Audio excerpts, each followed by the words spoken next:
Hi everyone, welcome back to HadorbeeTV. Welcome back to my channel. And today we have a special guest. I'm so excited to introduce him to you guys.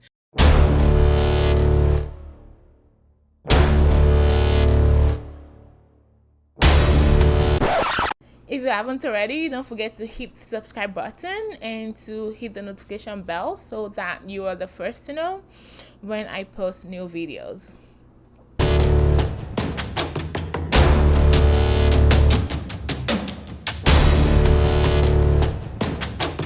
Alright, so my special guest God is Bachelor of Pharmacy degree from Ghana with honors. I mean, graduate with first class. I mean, doesn't get higher than that.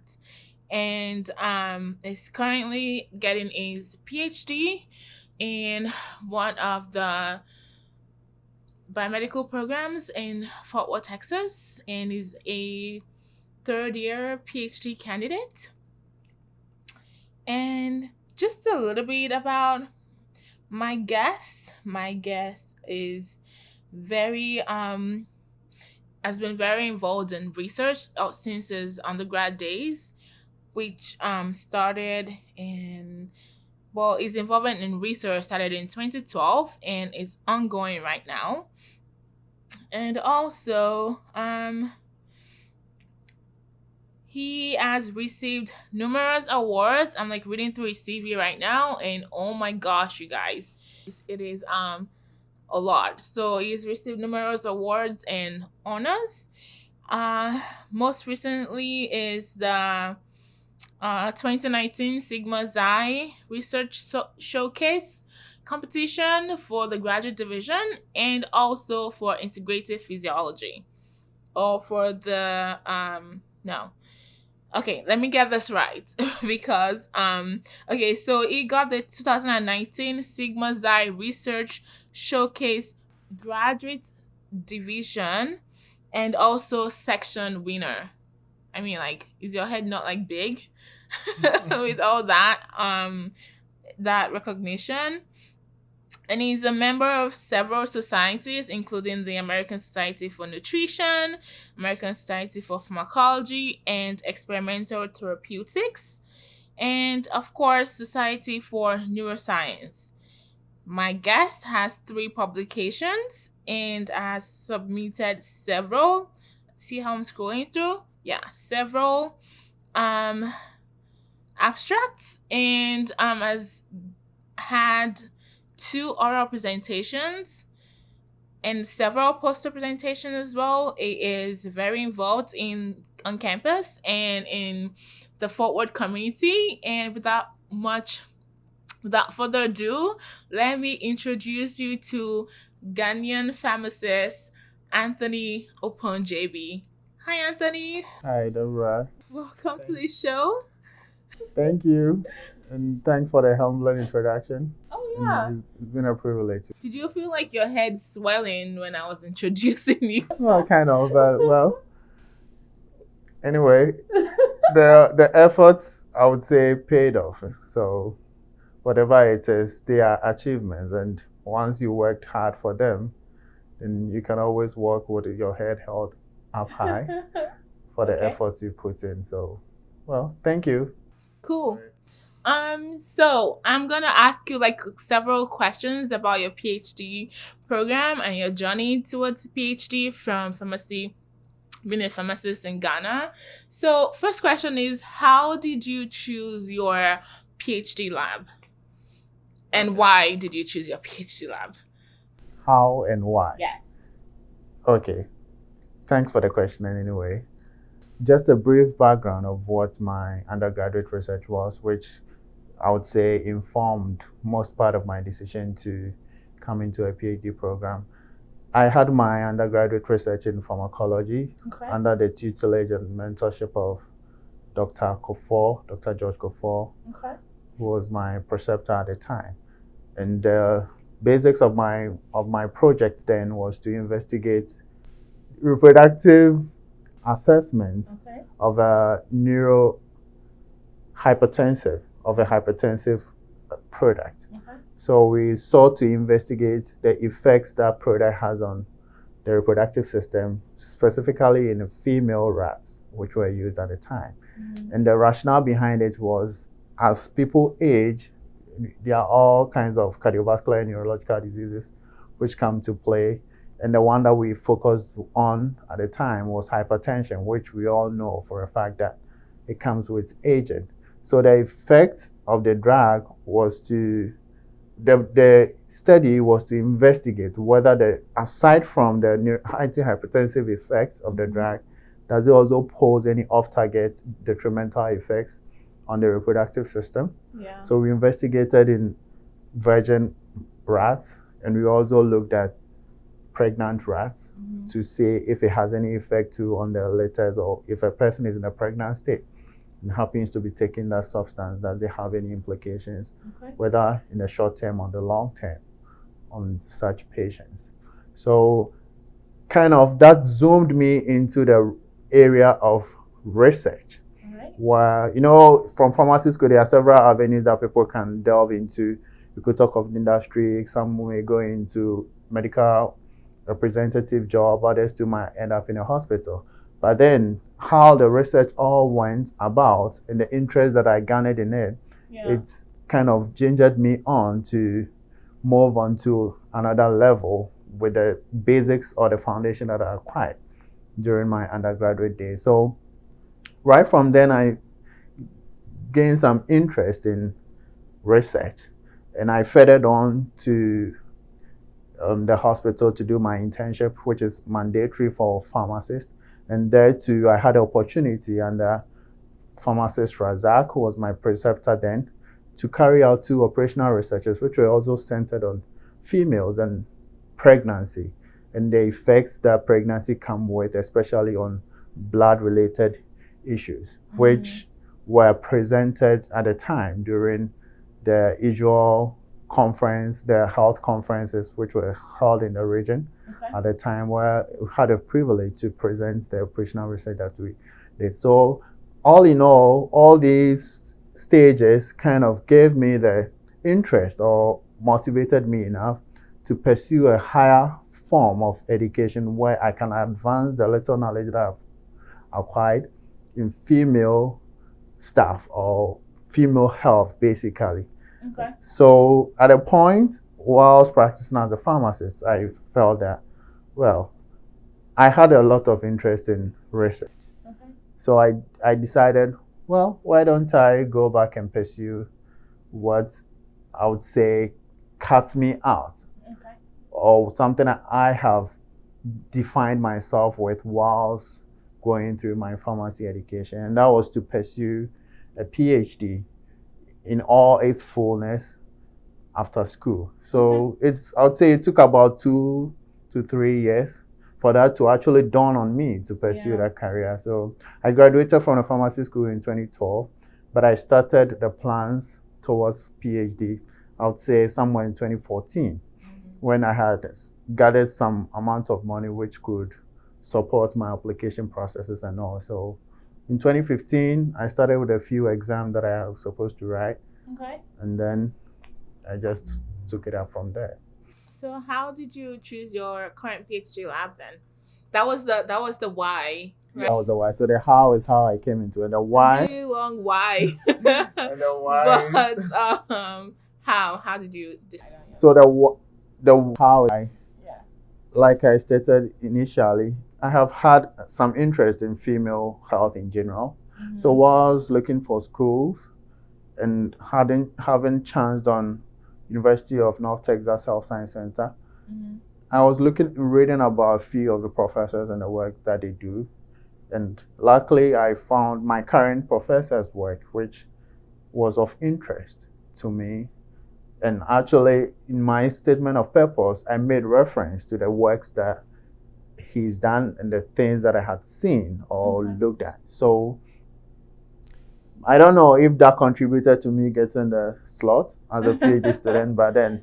Did you ever ask him, your PhD mentor? Do you think you ask him if that contributed to, well, I guess it depends on if he's on the admission committee, which I doubt anyway, because My interviewers did not include him. Okay. He wasn't part of the interviewers for my interview. So I don't know if maybe they discussed with him and he appended his support in getting me into his lab. But aside from that, I just applied and left everything up to chance. Let me put it that way. Okay, cool. So, how does your current PhD, how does your research as a PhD student compare to research as a professional student studying pharmacy?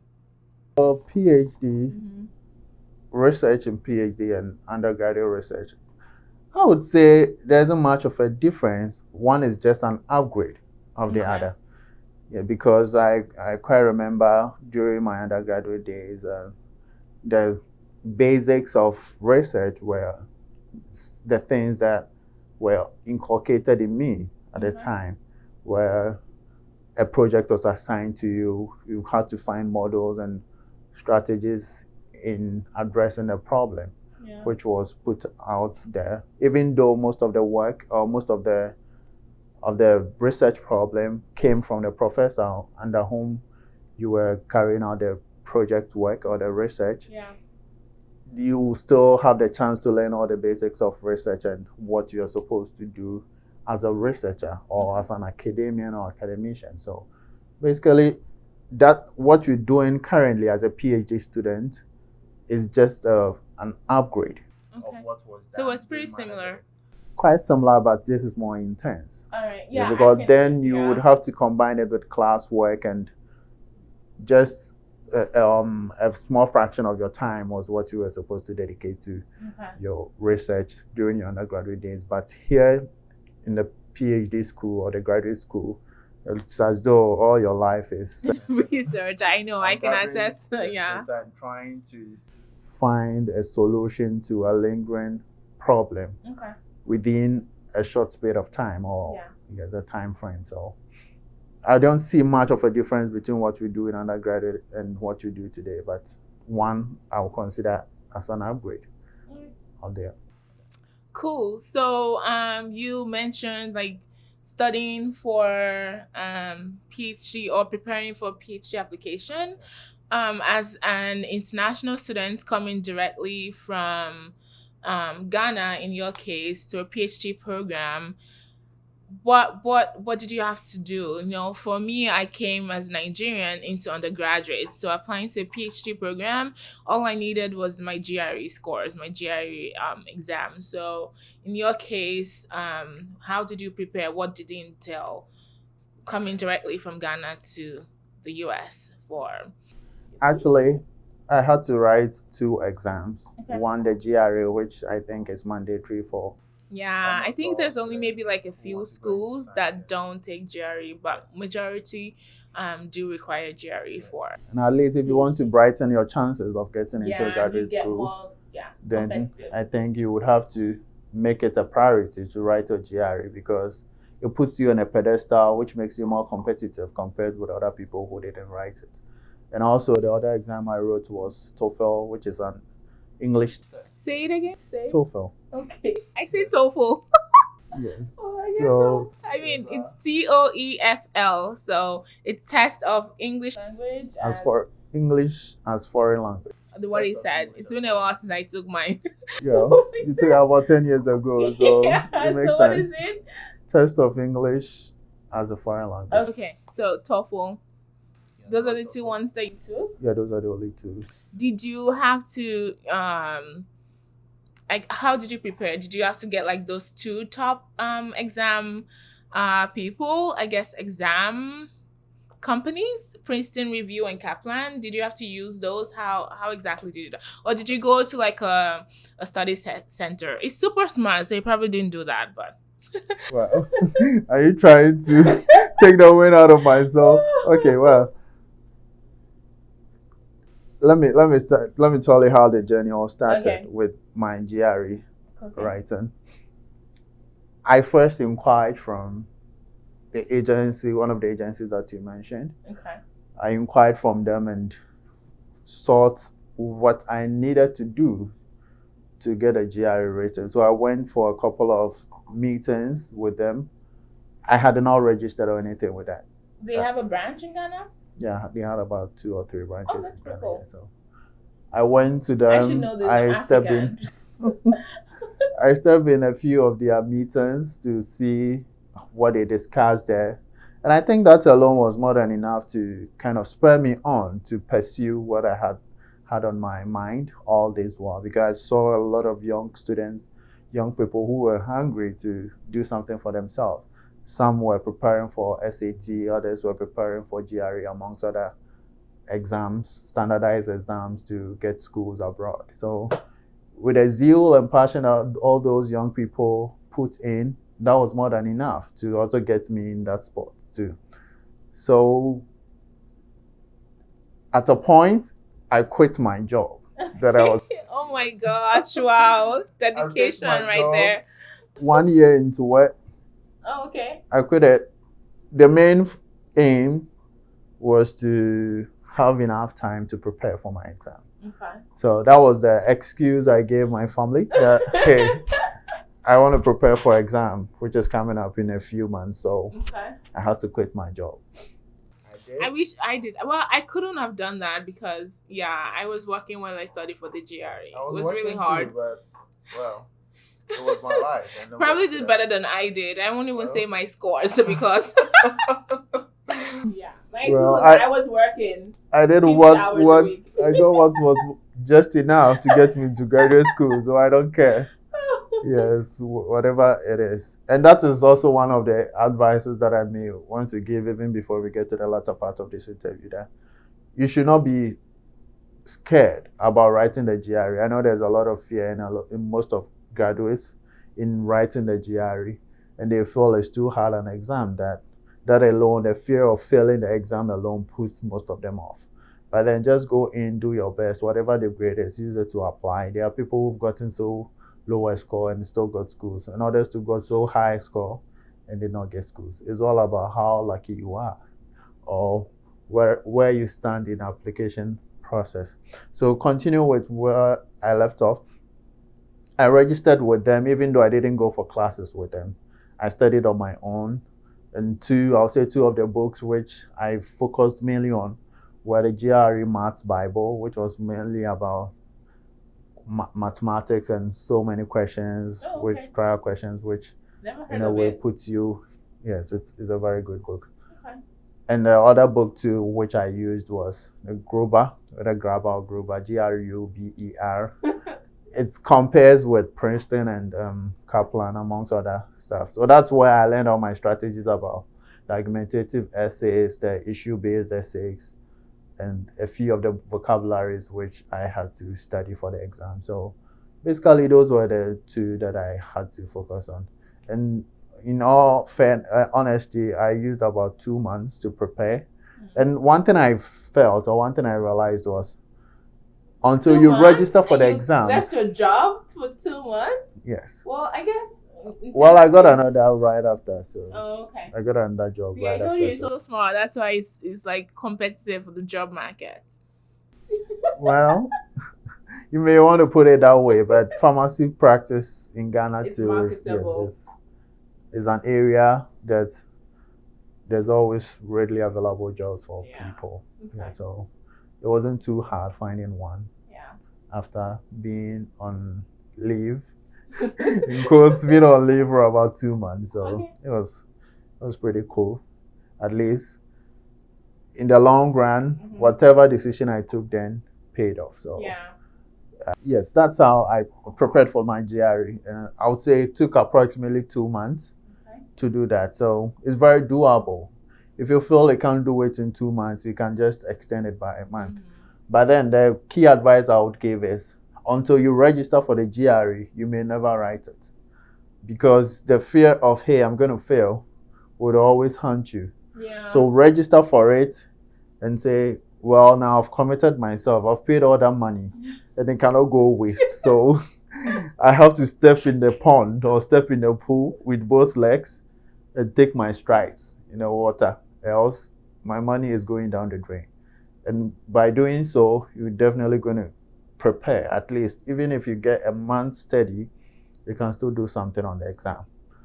And after my GRE, I think I got a few months in between the time I wrote a GRE and when I wrote a TOEFL, which was about, I'd say, about 3 months after.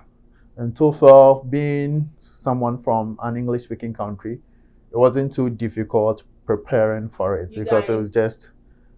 Ghana is an English-speaking country, so don't ask, how is your English so good? Ghana is an English-speaking country. Well, I don't know. I don't know if my English is that good, but it is good. At least what I need to express myself, I'm and he has like this. His vocabulary is like gigantic. You know those big words that people don't know? Yeah. When I first met him, every single thing he said, I would like Google it. Really, because that's how, it's not like everyday word. Well, maybe I was borrowing it from the GRE Bible. Vocabulary Bible. Yeah. So. But no, that's nice because now I no longer use like simple words. I now have like my vocabulary from when I was in Nigeria that was watered down when I was in undergrad is kind of coming back. So that's cool. Yeah. Okay. Ghana, Nigeria, both from Anglophone countries, so yeah. I guess our English teachers did a good job in trying to impart how to speak English in us. So TOEFL was pretty easy then because... It was pretty easy. I'd say TOEFL I used about a week. Okay. Some even use less. Some don't even prepare at all, apart from just looking at the structure of the exam, and they still do well on it. And I must say, US is not looking for somebody who scores 120 over 120 for TOEFL. Less some of us might not be here. So all that you have to do is get what is just enough to get you where you want to be. But people say the section of the exam which is more important is the speaking section, because for writing everybody can do that. For listening everybody can. But the fact that you're a good listener might not mean you're a good speaker. Or the fact that you're a good writer doesn't mean you're a good speaker. So as much as you try to excel in those on those sections of the exam, you can also place a little priority on the speaking section to at least try to get a good score in the speaking session to complement the other sessions, which ordinarily you would be expected to do well. So, and I think the time that I was writing my TOEFL, I had already started the school application process. So I had already sent in my GRE score, and to do that, I had to make a request from WES to evaluate my transcript. You know, from KNUST, my school, we grade our students in cumulative weighted average, unlike the US where it's done in GPA, the grade point average. So you would have to do a conversion from CWA to a GPA. And to make everything fair and standard, you would have to use World Education Service, which is an international body, mainly I think it's in the US and Canada, who do those conversions. So you would have to make a request, send your transcripts from your school to them to evaluate it, and you direct them as to where to send those documents to. So my current school, that's UNTHSC, received a copy of my transcript from WAS, and that was even done before I did the TOEFL. So at the time I was writing the TOEFL, I had already sent my statement of purpose, I had already sent my GRE score, I had already sent my transcript. So all that I was waiting for was my TOEFL to be sent. So by the end of October, I think I wrote the TOEFL on the 31st of October, which was, I think it was a Saturday or so. The time I wrote it, the scores were sent. Every document that I needed to send had already gone. I had already made a payment, application fees, and any other thing that I was supposed to send. So in October, ending of October, I knew I was done with all my applications or all the documents that I was supposed to send for my application.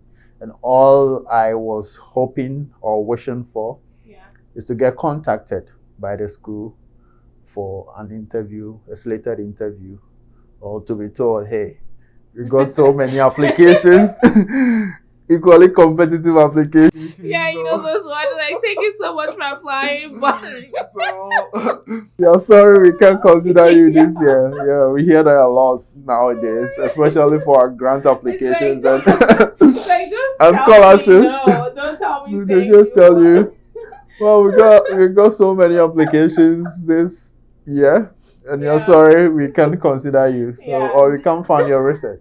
Yeah, so we got to maybe maybe if those things had happened prior to us coming to school, we would have been a bit distraught or bogged down. But then, having sailed through and gotten into it and knowing that even if you get rejected in one way, there are several other opportunities elsewhere. You don't really bother too much about the few times you have been rejected, because there are other avenues too where you can look at, and if you're lucky, you can get something out of it. So do you have like a set number of schools you think people should apply to? 10, 20, 30, does that even matter? The number of schools. Yeah, and do you think like you should apply to like, Ivy League schools, and then those, safety net schools, and then those I'm competitive for that school. Well, I think people should not be limited by the places they would want to go to. Yeah.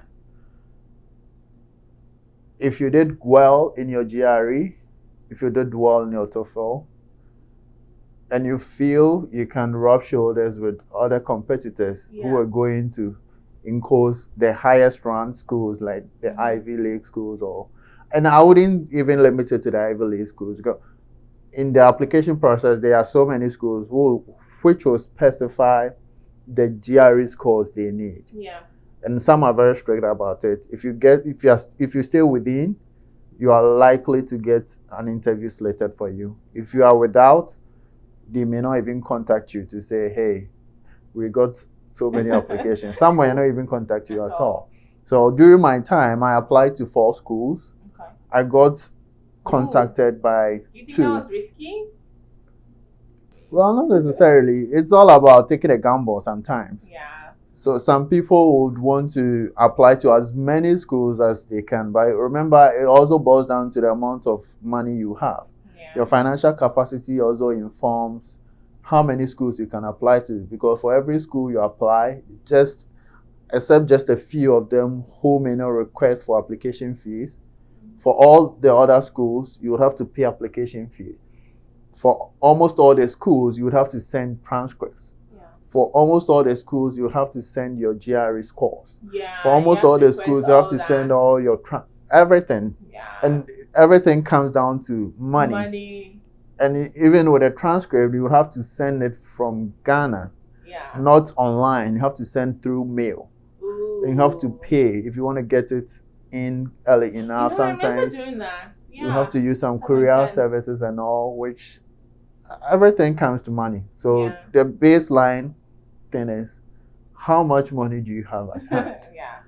If you know you have a lot and you are ready to splash all that money on it, then you go for it. Apply to as many schools as you want. Yeah. But then if you are hard pressed for money, then you want to be a little bit strategic. Yes, and conservative in all the things that you do. You can look out for the high profile schools, middle profile, and in quotes, lower profile schools. Say 3 or 4 schools. And then if you're lucky, based on your GRE score and other things that they may require of you, you may have the chance to get into at least one of them, like I did. And luckily, the first school which contacted me was the one I got. I got another school too, which offered a master's program, but then I had already gotten a PhD in my current school, so it was worth staying, or it wasn't worth going to the master's program. Yeah. And I would say that's why I find myself here. Yeah. And speaking about money too, you have to be able to show that you can support yourself when you come to the States. sorry to cut you, but that was not even a. It had to. That was a thing for me though in my undergraduate. Maybe because I wasn't getting a stipend. But not for PhD. Yeah, for PhD, it's not, financial expectations are not really much of a problem. Okay. They don't place too much priority on it. Well, I may be wrong, but at the time that I was coming in, there wasn't anything like that. Fine, you were supposed to present your personal statements and all, but they don't place any priority on it. Bank statement, yeah, sorry, your bank statement or statement of accounts, but then they don't place any priority on it. Okay. Yeah. Once it's a PhD program and they can see that it's fully funded at the school, usually they don't bother too much. I'm talking about a consulate. Yeah. They don't bother too much about your bank statement or any other thing which they feel can be a drawback for you.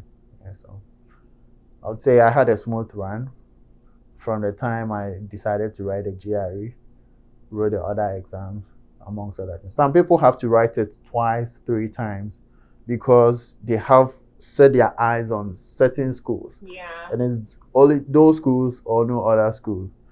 So they will do everything to get the well, you can, and the list can go on and on and on.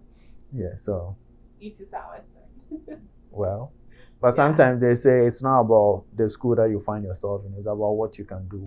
Yeah, and you know, nowadays it's not about your letter grades, it's about how well-rounded you are as a student. So yeah, taking up extracurricular stuff, getting involved in publicity and everything else, which in a way carves you out as a complete, not necessarily a complete, but an all-rounder or all-rounded student.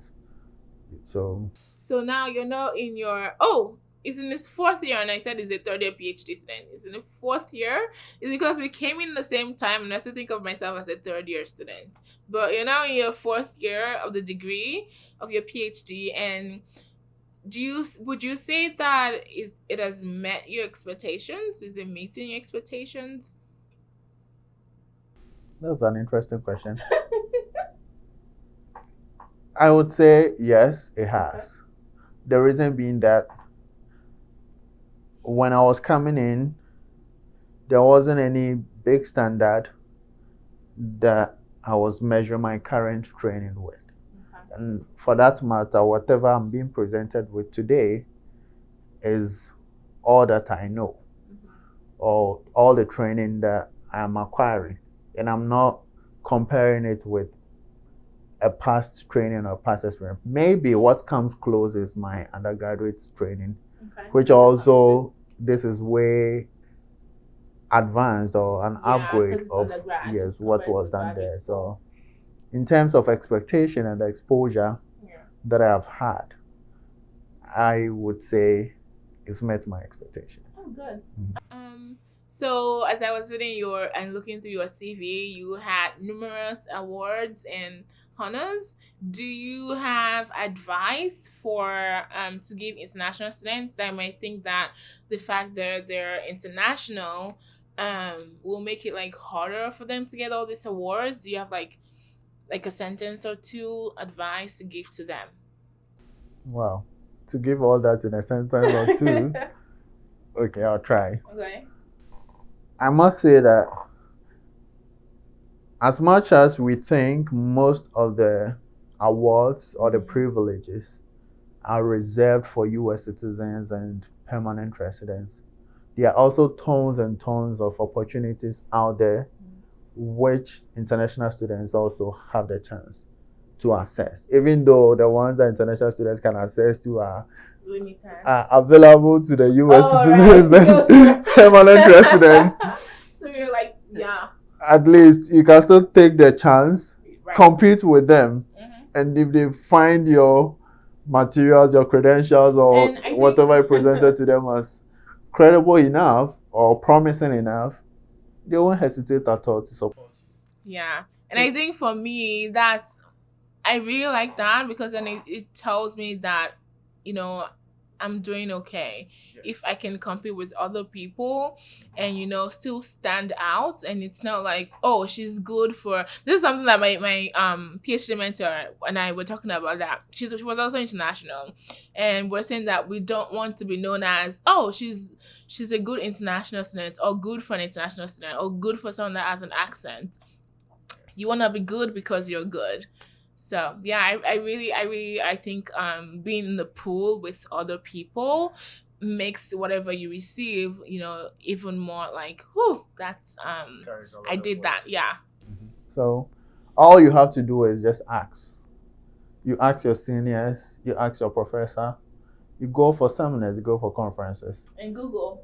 Yes, and Google. Sometimes Google might not give you much, Yeah, especially if you don't know where you are driving towards, yeah. or you don't have a specific target. It can give you an array of information, which in the long run you become overwhelmed and you might not want to continue your search in that regard. But then the best source that you can have, or resource that you can have for such information, first is your mentor, and second, if there are any senior students in your lab, and thirdly, your friends that you might have around, people you might be in the same department with. Also, other times you can just eavesdrop. You just be walking around, you can hear people talking about grounds, and so just pay attention to detail, basically, which is also one of the rules in graduate school. Yeah. Paying attention to detail. I'm learning that. Yes, you can't just gloss over stuff that you say, oh, this one doesn't matter. Sometimes the ones that you ignore are the ones which will be your breakthrough. Right. So the bottom line of it all is just pay attention to detail, seek responses, or seek help, seek solutions from peers, from professors, from your mentors, and anybody at all that you can run into for such advice or help. So you kind of talked about this a little bit. My last question for you is, what advice you give international students? And you already said that. So thank you so much. That's international students who are in. Oh, okay. So let me add a little to those who are aspiring to be, all right, or who have the zeal to further their education, whether going the track of academia or wherever they want to find themselves. What I will say is, graduate school is not a reserve for any special group. It's meant for everybody. All you have to do is just avail yourself. Take the opportunities which come your way. Sometimes even if the opportunity does not come, seek it. You seek the opportunity. You look for it. You hunt for opportunities, like I did, and like most of my friends also did. And luckily for them, or luckily for us, some way, somehow, we got a breakthrough, or we got a chance to further our education. So don't think you have to be rich to look out for these opportunities, or I'm poor, so I can't look out for these opportunities. Just put your mind to it and look for the opportunities, and they will start falling in places for you. That's just the little I can add to prospective international students. Well, thank you so much, Pharmacist Anthony Oppong-Gyebi, for coming on to the show. I've really enjoyed listening to what you have to say, and I hope you guys find this useful to you. And so let us know in the comment section if you have any other questions for Anthony or for me. And yeah, thank you all so much for watching. And if you haven't already, don't forget to subscribe, and don't forget to hit the notification bell so that you are aware of and you're the first person to know. So thank you once again, Anthony, and thank you all for listening. Thank you for having me on your show. Bye, you guys. Bye. Bye.